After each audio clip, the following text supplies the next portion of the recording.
Philippians 4:13, we love this scripture. We all do. I can do all things through Christ who strengthens me.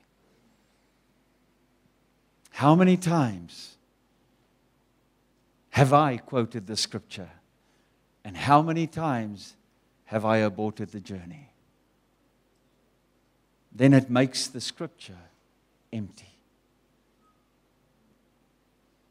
But if we can start really tapping into what God is saying, this promise He's giving us, I can do all things through Christ who strengthens me, I want to say to you, your life will change. You will start seeing the potential. You will start understanding that you are the important link in fulfilling God's plan. Think about it. If I abort the journey, part of God's plan is not going to manifest. Can He raise up somebody else? Yes. But He called me and He called you. Why? Because He's seen the potential that you carry. He knows what is inside of you. And therefore, He has faith in you. But we need to come to a place of finishing strong. In the case of Zerubbabel, we often find ourselves battle-weary, discouraged, halfway through our assignments. Guys, we've all been there. I can remember when I was a student. I don't know if somebody else can say amen. But boy, when it comes to September, October, the 9th and the 10th month of the year, then you've had enough. You've had a guts full. You feel, do I really have to continue with this? Have you been there? You've been there? Okay. Amen. Wonderful. I'm glad there's some normal people around here. That's the time. That's the time. When God gave me this message, I tell you what, I was down and out. In fact, I had arranged for a pastor to minister that Sunday because I just didn't have it in me. Guess what? The pastor phones and says, Pastor Sam, sorry, is it possible that you can stand in for me? I said, no, God, this isn't possible. But somehow God knows He takes us into the desert. And I started waiting on God and saying, God, I cannot continue this way. I'm down and out. And then God started speaking to me and started giving me this very, very message. And I tell you what, this message lifted me right out of that hole I had dug for myself. Can I repeat that? Anybody didn't hear it? The hole I had dug for myself. This is when God's instruction to Zerubbabel is also relevant to us. Not by power, not by might, but by my Spirit, says the Lord. We need to understand there are times that we really have to tap into the spirit dimension. There are times where we really have to get our spirit man to start ruling and taking control of our emotions and what this body wants and what my mind thinks is right. And we can only do that by the Spirit. And praise God that His Spirit is available. His Spirit is there, ready to come to our help and to help us through. God's assignment to us will be completed by the Spirit of God. We finish strong only by His power, never by our own.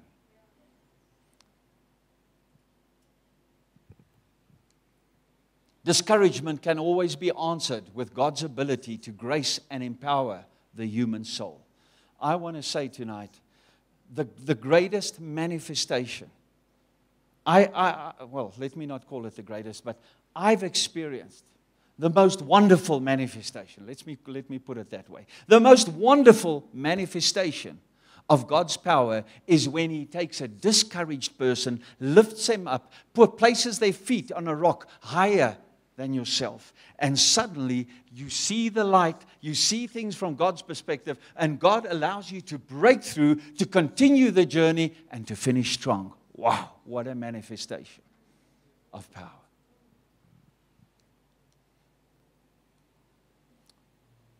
God's might is seen through what He does through the weak, the insignificant, and the powerless. I don't think anybody in this place has not been there. Where you were on the verge of giving up. Maybe you have even given up. But God's grace and His might is there. It's available for us. We can pick up that baton. We can finish the race. We can finish strong. And I just want to look at timid Gideon. Gideon's hopelessness was fueled by his own inferiority when God saw and wakened the mighty warrior in him. I mean, he's hiding away from everybody. He's from the least of the tribes, and yet God walks up to him and says to him, mighty warrior. God sees potential in him that he did not recognize in himself. And maybe tonight there's somebody who needs to hear, and you are at that place where you just feel, I don't know what I'm doing here. I'm wasting my time. God is looking at you. God wants to say to you tonight, mighty warrior, rise up. You have the DNA to overcome. You have the DNA to finish strong. Just as He did it for Gideon. It was the faith he placed in the spoken word of God that allowed God's power to be manifested through him. It amazes me. Gideon rises up and he says, okay, Lord, I'll take the challenge. And he raises an army of 320,000 people. Not by might, nor by power. God says, reduce. You got too many people. And God says, keep on. Reduce, reduce, reduce. He ends up with 320 men. Why? Because God was trying to teach him a principle. Listen, Gideon, if you're going to finish strong, it's not going to be by human strength or human power or human wisdom. Gideon, I want you to understand this is going to be the most unlikely victory that any human being can achieve. And he says, watch my spirit. Not by power, not by might, but by my spirit. And we know Gideon won that battle. An adulterous King David. A dedicated king overcomes his weakness through true remorse and repentance to be called a man close to the heart of God. Man, listen, I tell you what, if there's something that scares the living daylights out of me, it's the thought of adultery.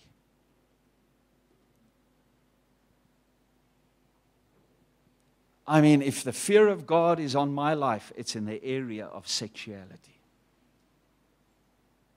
Because I've made up my mind. I've said, look, if somehow I fall in adultery, well, by the grace of God, I won't. That's it. Ministry, finished, klar. Because I don't know how I'll be able to stand before people again, look them in the eyes and say, serve a holy God. The fear of God is in my life when it comes to that area of my life. But here is a king.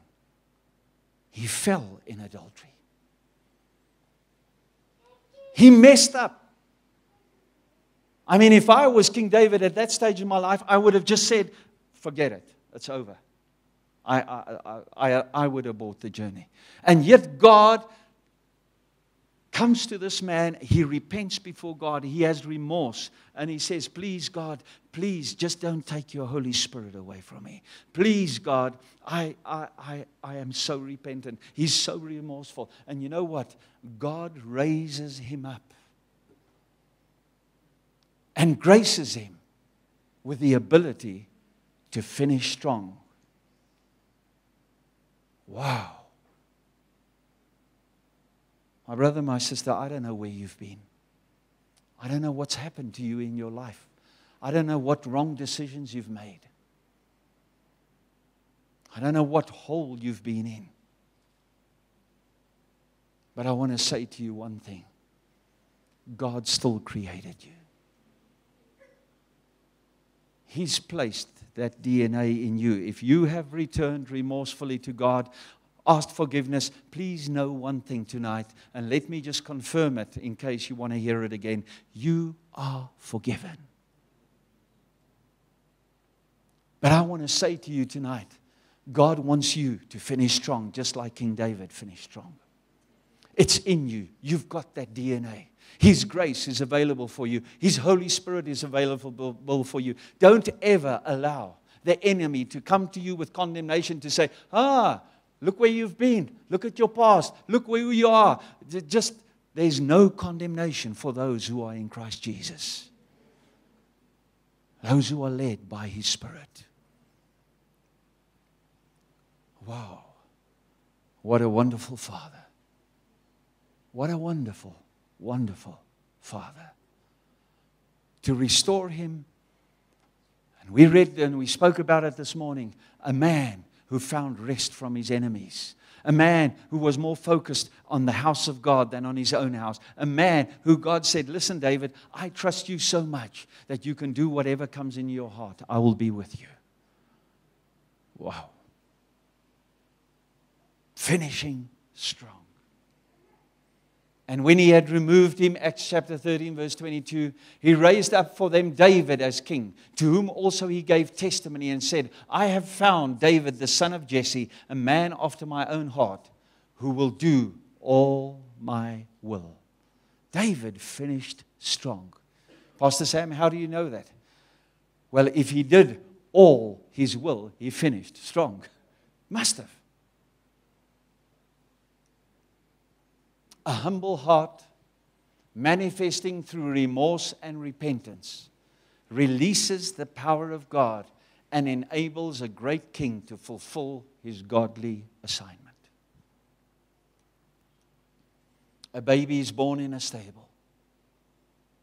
The world cannot make room for a baby born under questionable circumstances, and God sees the Savior of mankind in that crib. Let's just turn to the Virgin Mary for a minute. I think if Mary lived today, she might have been the worship leader for the praise and worship tonight. I'm being very honest. I mean, she was a godly virgin. That's why she was chosen.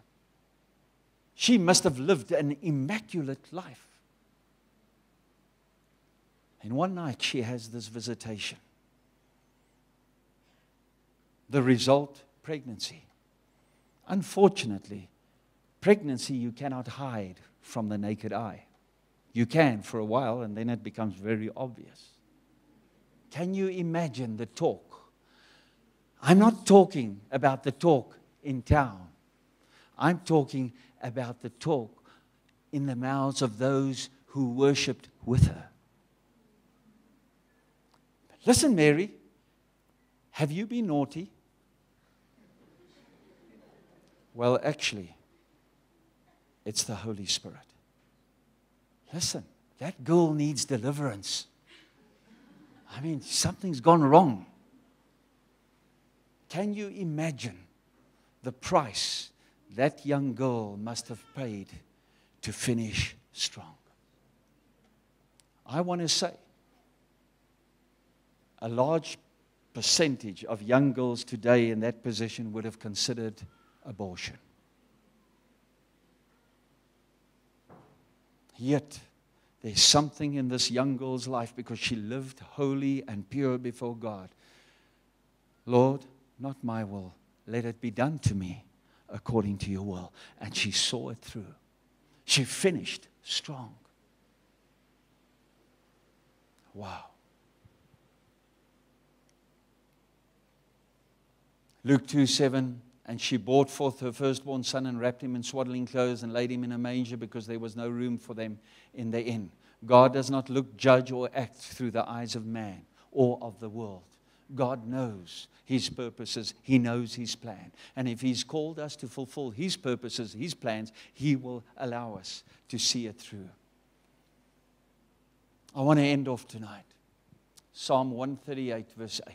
Please underline it in your word, in your Bible. God says, the Lord will perfect that which concerns you. Your mercy, O Lord, endures forever. Do not forsake the works of your hands. Before Delina and myself started a family, God gave her this verse of Scripture regarding our children. And as they were born and as they were named, their names were filled into a Bible next to this verse. Martin, Michelle, and Marcel. Their names are there. As parents, we've been praying this Scripture over our children. And to this day, we still pray it. By the grace of God, they are all serving their purpose. Only by His grace. But still, we continue to pray this. And my brother and sister, I want to encourage you because God says the same concerning you. The Lord will perfect that which concerns you. And if the God says, and He uses the word perfect, it means you will finish strong. And please, I want to encourage you. Start praying the Scripture over your life. Thank you, Lord. Thank you, Father. I believe because you love me. And Lord, because of your grace, you will perfect that which concerns me. Lord, I will not abort this journey. Father, thank you. I will finish strong. You have called me. I have the DNA. Part of my spiritual legacy is finishing strong. And therefore, Lord God, I look unto you and I say, it will not be by power. It will not be by might. It will be by my Spirit, Father. Thank you, Lord God. I will finish strong. When we allow the simplicity of God's power to manifest through our lives, we will accomplish our godly assignments for His kingdom in 2012. To those of you who are first-year students, guys, I've already spoken to a couple of you who have said, after 2 weeks I wanted to go home. Hang in there. Finish the assignment. You've got what it takes. Allow God to fulfill His purpose in your life. Don't abort the journey because that's not part of your DNA that you've received through Jesus Christ. Father, we thank you. Lord God, we are actually so privileged to be your people. Thank you, Father God, that the DNA that we've received, Lord, we will be overcomers. We will finish strong, Lord, so that we will be able to use our right to come and sit on the throne with you, to be able to rule and reign with you. And Lord, that the very authority that we have received through Jesus Christ will manifest through our lives as we walk before you. And Lord, as we fulfill your purpose. Father God, you are worthy. You are worthy. Thank you, Lord God, that you've called us, but you've also equipped us. Thank you that you've given us your Holy Spirit. Thank you, Father, that we tonight know and realize that we have what it takes to finish strong. We give you glory. We give you honor. We praise you. In the name of Jesus Christ. Amen and amen.